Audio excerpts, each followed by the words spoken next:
நீ போகும் பாதையில் மனசு போகுதே மானே. ஏனே தனியா நடந்து வைக்கிறீங்க, ஏற்கனவே இறக்கிட்டு போறேனே, எங்கனே போனீங்க? ஏன்பா நானே ஏற்கனவே ஒருத்தனுக்கு லிஃப்ட் கொடுத்து என்கிட்ட இருக்க பூரா பிடிங்கிட்டு போயிட்டான்ப்பா. நான் யாரையும் நம்புற மாதிரி இல்லப்பா. அப்படி ஒரு அடிடாது. அண்ணே எல்லாரும் ஒரே மாதிரி இருப்பாங்களாண்ணே? ஊருக்குள்ள நாங்களும் எல்லாரும் நல்லவங்க இருக்கோம்னே. வாங்கண்ணே, உங்களை எங்கனே இறக்கி விடணும், வாங்கண்ணே இறக்கி விட்டு போறேங்க. இவ்வளவு சொல்ற, உங்களை மாதிரி ஊர்ல 4 பேர் நல்லவன் இருக்காங்கப்பா. ஊர்ல மழை பெய்யுது. சரி வா போம்பா, வாப்பா. என்ன மனுஷன்?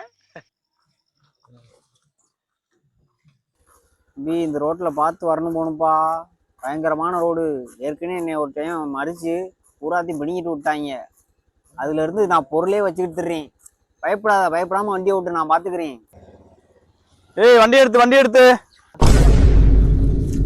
ஏய் தம்பி தம்பி வாப்பா, என் பொருள் இருக்குப்பா, பயப்படாப்பா. ஏய் தாடா ஓடாதடா டேய் நில்றா. ஏய் கிட்ட பொருள் இருக்கு. ஏய் போலீஸ்ல பொருள் இருக்குன்றியா? ஏய் ஓடனே உன் கூட்டாளியாடா. நீங்க ரெண்டும் சேர்ந்து தானே திருட்டு வேலை எல்லாம் பண்ணிட்டு இருக்கீங்க. சார் அவன் யாருன்னே தெரியாது சார். வழியில வந்தீங்க சார், லிஃப்ட் கேட்டு ஏத்தியாந்தான் சார், அவ்வளவுதான் சார். ஏய் நீ சொல்றத நான் அப்புறம் நம்புறது? சார் வேண்டாம், என்னை செக் பண்ணிங்க சார். திருட்டு பொருள் எதுவுமே இல்லை சார் என்கிட்ட. ஏய் செக் தானடா செக் பண்றது. நீங்க வந்த வண்டியை திருட்டு வண்டிதாடா. சார் அவன் போனா போயிட்டு போறேன் சார், இவனை போய் ஐயாட்ட ஒப்படைப்போம். ஐயா கூட்டி வரீங்க, அந்த கூட்டாளி போட்டா மட்டும் காமியா. இவன் தான் அந்த திருடுறேன். இப்ப மொட்டை அடிச்சுட்டு மாறு வேஷத்தை சுத்திட்டு இருக்கேன். இன்னுமா எனக்கு தெரியல.